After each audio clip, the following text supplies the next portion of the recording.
friends, welcome to Simply Home and Harvest. Today I'm going to show you how you can put all those beautiful strawberries that are coming in to good use. Whether you pick them yourself, have someone pick them for you, or pick them up at the grocery store, you can turn this beautiful bowl of strawberries into a delicious strawberry jam, and it's very quick and easy, and I'm going to show you how. Stay tuned.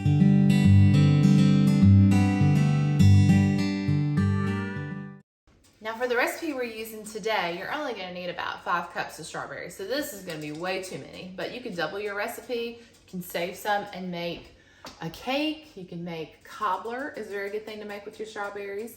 I have a recipe for that too. I'll have to share that in another video. Or you can just eat them. You know, they're so good by themselves, especially you're freshly picked. So today we have an assortment. I have some that are fresh, just picked a couple of days ago. My dad actually delivered to my front door, and I shared some with my brother, so I have a few left, and these have been so amazing. We can't stop eating them. That's why I only have a few left. But I also had some that we picked up at the grocery store. There's a very good deal right now on strawberries because the fruit is in season. Any fruit that's in season, you're gonna find better prices on it, and it's actually gonna be better to eat too.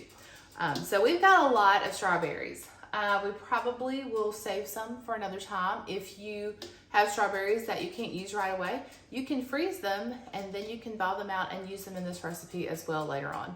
So this channel is all about keeping it simple, and today I'm going to show you a really simple way to make strawberry jam. Now, I have made strawberry jam, I've made preserves before, I've made it a lot of different ways, and you can use pectin or you can choose not to use pectin. That method takes a little bit longer for your strawberries to get that consistency that you like for preserves or for jam.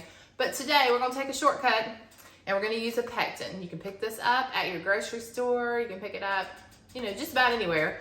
But it's normally it's over near the canning supplies, so that's where you can find it. So we're gonna use pectin today, and then all we need, strawberry, pectin, sugar, and I'm gonna put a little bit of butter in it, and I'll tell you a little bit later on why I do that.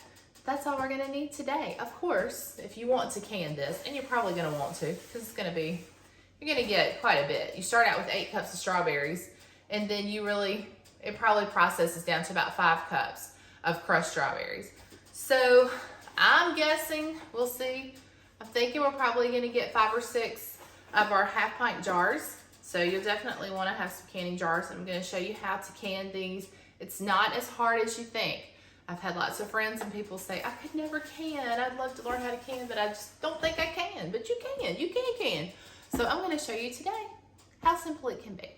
All right, let's get started. Okay, first thing we wanna do is rinse off all of our strawberries. That'll take a few minutes, and we wanna also take out the bad ones in that process.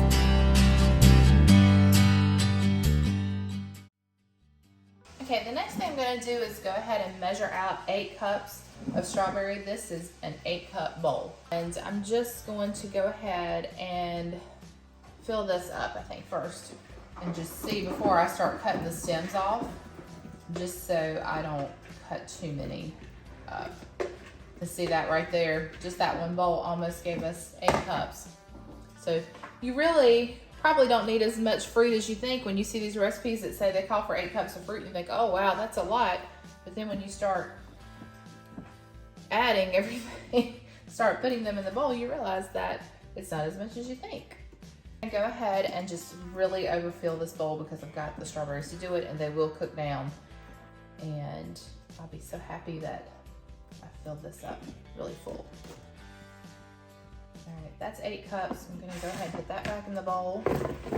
All right, I'm gonna go ahead and chop up all these strawberries. Well, really not chop them. I'm just gonna cut them in half, take the stems off, cut them in half, and go ahead and get them in my saucepan. So some of these strawberries, they have bad places on them. We'll just toss that in our trash bowl here. I learned that trash bowl trick from Rachel Ray years ago, so that I don't have to have the trash can so close by all the time. But even if these strawberries are a little soft, that's okay, because we're gonna cook them down anyway, so that's not a big deal. They don't have to be pretty, but they will definitely be delicious.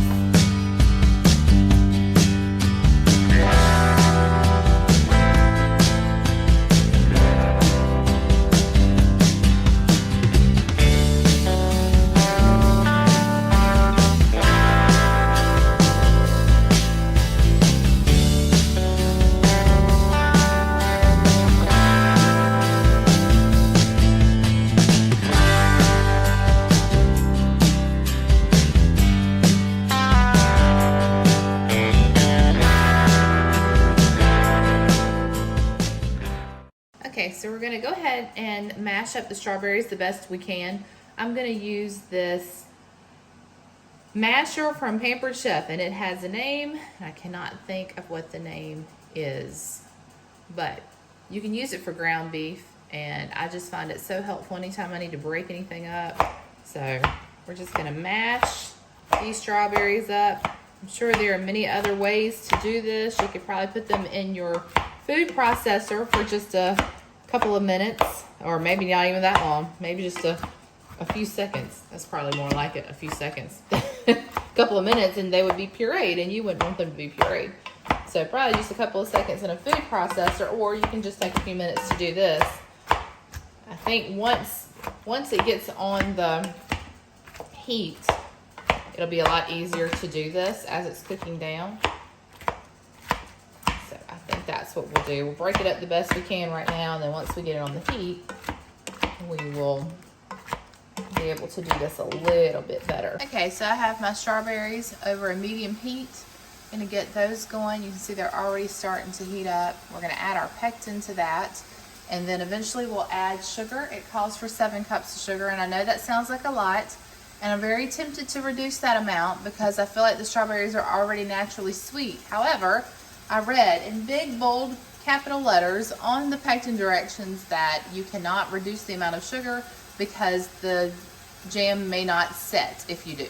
So I'm going to follow the exact instructions this time around, just so we don't do anything we're not supposed to. And maybe we can tweak the recipe later on and reduce the sugar a little bit.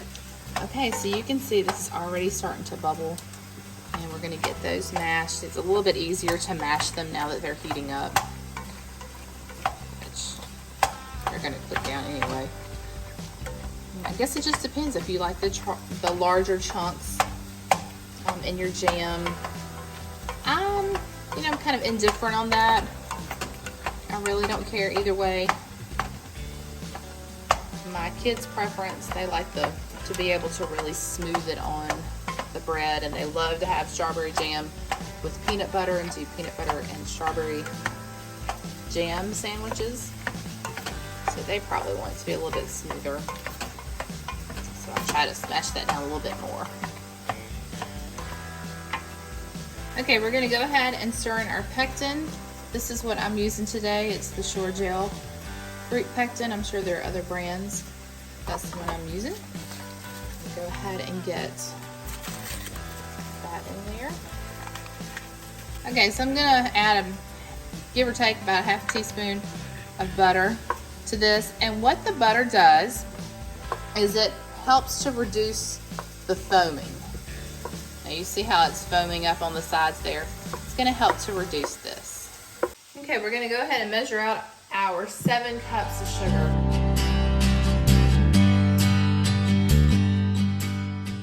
Okay, as you can see, it's really starting to heat up, starting to boil. So we're gonna continue to stir it. This is not to stop stirring it. And that butter has already completely melted. And you can see that our strawberries have cooked down quite a bit. Once we get a nice rolling boil. A rolling boil is one that you continue to have the boiling even when you're stirring it. See, I can stop stirring it and it's boiling a little bit. Then when I continue to stir it, it doesn't look like it's boiling. So we want a nice rolling boil. So we will continue this process for another minute or so. Okay, now we have a nice rolling boil. So we're gonna add our 7 cups of sugar to the mixture.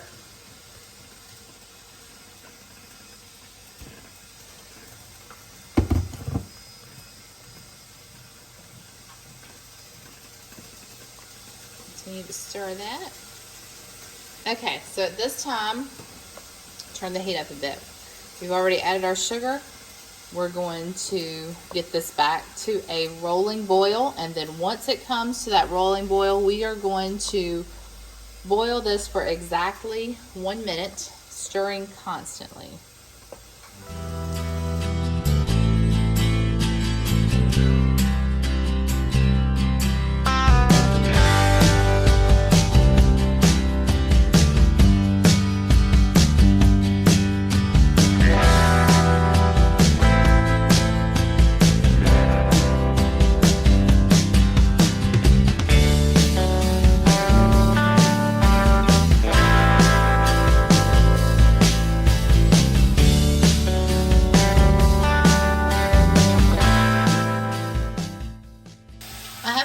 jars in the boiling hot water. I'm going to go ahead and get those sterilized for a couple of minutes. Then I'm going to sterilize my lids, and then we'll start filling these jars.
Okay, I'm probably gonna have to talk loud over the canner in the background, but I've already sterilized my jars, my lids and rings. I even sterilized my ladle. And now we are going to scoop our mixture or ladle our jam into our already prepared jars. All right, so carefully we want to ladle this in to our jar. Try to get it a little bit closer, but it's hot. And I have a towel underneath because I'm sure to make a mess, and that's okay if you make a mess. It's all right, messes can be cleaned up.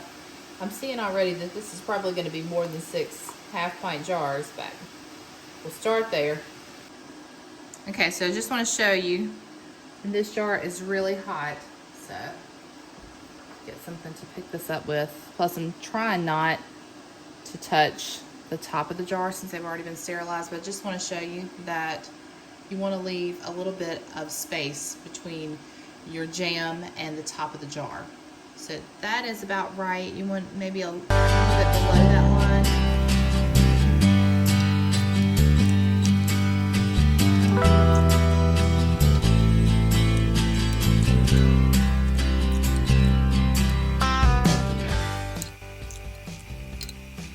Okay, now that I've got all of the jars filled, and this did about 11 jars, so I was way off on my count. I had to go back and sterilize more jars. End up burning my hand pretty good in the process. There are probably several different methods to getting your jars and rings on, but the one that I think I like the best is to put your lids on first. And just make sure your hands are clean. Thought that might go without saying, but you know, that's pretty important. Don't want to transfer any bacteria, anything over to our jars. So once all of our lids are in place, then we can make sure that they're pretty good. I don't want them to slide around when I put the rings on. Okay, now we can just screw the rings on. You don't have to worry about getting these super tight. You can tighten them up once they are finished canning. And that will be just fine. Okay, so when you're canning, what you're looking for is this to be sucked in, or a better term is to be sealed. So see how you can do that to this jar? That's because it hasn't been canned yet, it hasn't been sealed. So once it goes into the canner, into the boiling water in the water bath canner for about 10 minutes, sometimes you can actually hear them pop. You can hear the seals taking place, and that's always such a gratifying sound. And then a lot of times you won't hear that until you've already taken them out of the water bath. So we'll see what happens today.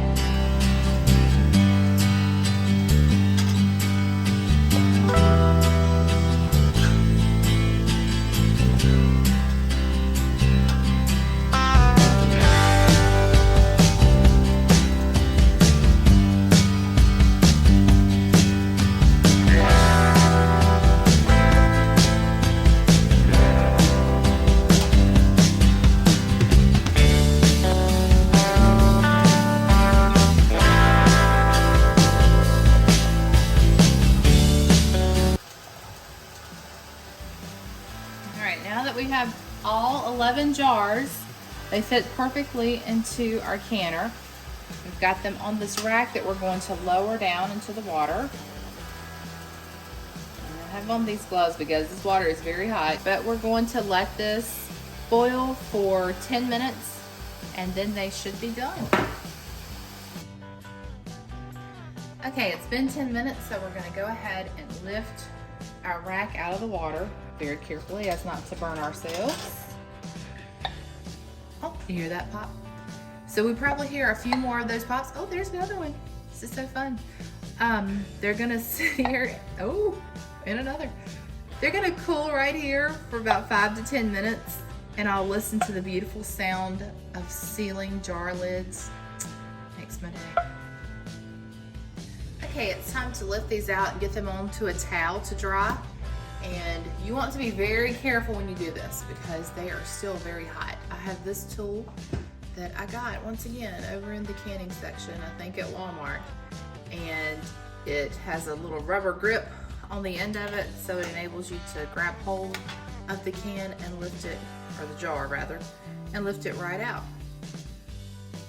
All 11 jars are done, and all have sealed except for one.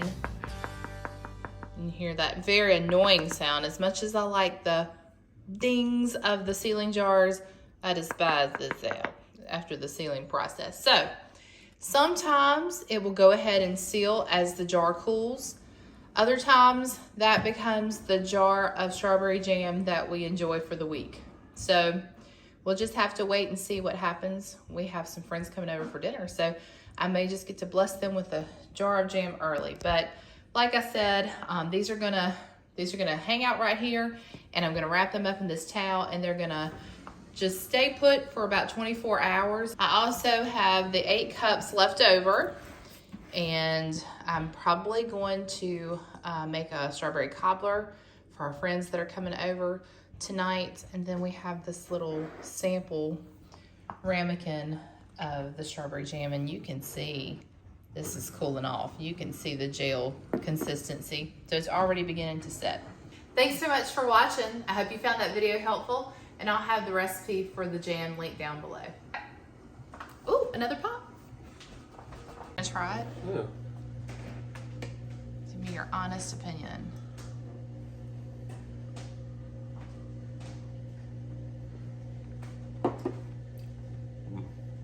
Very good. Yay.